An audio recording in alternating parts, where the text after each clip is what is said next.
ലഹരിയും അക്രമവും കഴിഞ്ഞാൽ സംസ്ഥാനത്തെ ഏറ്റവും വലിയ വിപത്ത് എന്ന് പറയുന്നത് വന്യമൃഗശല്യം തന്നെയാണ്. ഏത് നിമിഷവും വന്യമൃഗങ്ങൾ ആക്രമിക്കുമെന്ന ഭീതിയിലാണ് നിലമ്പൂരിലെ മലയോരവാസികൾ. 4 മാസത്തിനിടെ 3 ജീവനുകൾ കാട്ടാനയുടെ ആക്രമണത്തിൽ പൊലിഞ്ഞു.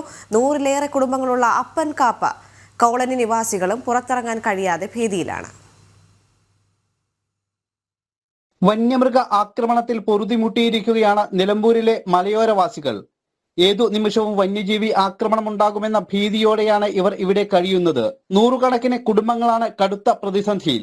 അപ്പൻകാപ്പ് കോളനിവാസികൾക്കും കുറേയേറെ ഭീതിയുടെ കഥകൾ പറയാനുണ്ട്. നല്ല ബുദ്ധിമുട്ടാണ്. കഴിഞ്ഞ ആഴ്ച അംഗനവാടിൻ്റെ അതിൽ ആന പെട്ടെന്ന് ഇറങ്ങി കുട്ടികളെ നേരെ വരികയൊക്കെ ചെയ്തിരുന്നു. എന്നിട്ട് ആ വീടിൻ്റെ നേരെ മുന്നിൽ കൂടെ, ഞാനിവിടെ ഇല്ലാത്ത സമയത്താണ്, പക്ഷെ ഇവിടെ വന്നവരൊക്കെ ഞാൻ വരുമ്പോഴാണ് ഈ സംഭവം അറിയുന്നത്. ആന പകൽ വന്നുകൊണ്ട് കുട്ടികളെ നേരെ ഓടി വരികയും അംഗനവാടിൻ്റെ അതിൽ പോയി പിന്നെ ടീച്ചറും കുട്ടികളും എല്ലാവരും പേടിച്ച് അംഗനവാടിൻ്റെ ഉള്ളിലേക്ക് ഓടിക്കയറുന്ന ഒരു സാഹചര്യമൊക്കെ ഇവിടെ ഉണ്ടായി.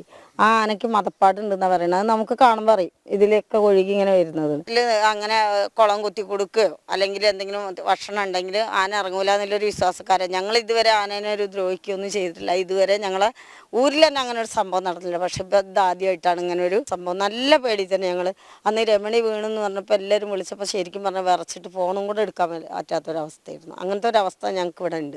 ശരിക്കും പതിവില്ലാതെ കാട്ടാനകൾ പകൽ സമയങ്ങളിൽ പോലും കോളനിയിലെത്തുന്നത് ഇവരെ ഭീതിപ്പെടുത്തുന്നു. കുട്ടികൾക്ക് സ്കൂളിലേക്കും മറ്റുള്ളവർക്ക് ജോലിക്കും പോകാൻ കഴിയാത്ത അവസ്ഥ.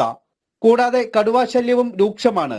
കഴിഞ്ഞ ദിവസമാണ് കരുവാരക്കുണ്ട് റബ്ബർ എസ്റ്റേറ്റിൽ കടുവയെ കണ്ടത്. കൃഷി ഉപജീവന മാർഗമായ മലയോരവാസികൾക്ക് ഇവിടം വിട്ട് പോകാനാവാത്ത അവസ്ഥയുമാണ്. ഇത് നിലമ്പൂരിലെ അപ്പൻകാപ്പ് കോളനി. വനത്തോട് ചേർന്ന് കിടക്കുന്ന വനവാസി മേഖലയാണ് ഇത്. മിക്ക സമയങ്ങളിലും കാട്ടാനകൾ ഇവിടേക്ക് എത്തുന്നതാണ് ഇവർ നേരിടുന്ന ഏറ്റവും വലിയ പ്രതിസന്ധി. എന്നാൽ കൃത്യമായി പരിഹാരമില്ലാത്തത് ഇവർക്ക് വലിയ തിരിച്ചടിയാകുന്നു. അതോടെ വലിയ ഭീതിയിൽ തന്നെയാണ് ഇവർ ഇവിടെ കഴിയുന്നത്. നിലമ്പൂരിലെ ഊരിൽ നിന്നും ക്യാമറമാൻ കൃഷ്ണകുമാറിനൊപ്പം ശിവദാസ് കന്മനം, ജനം.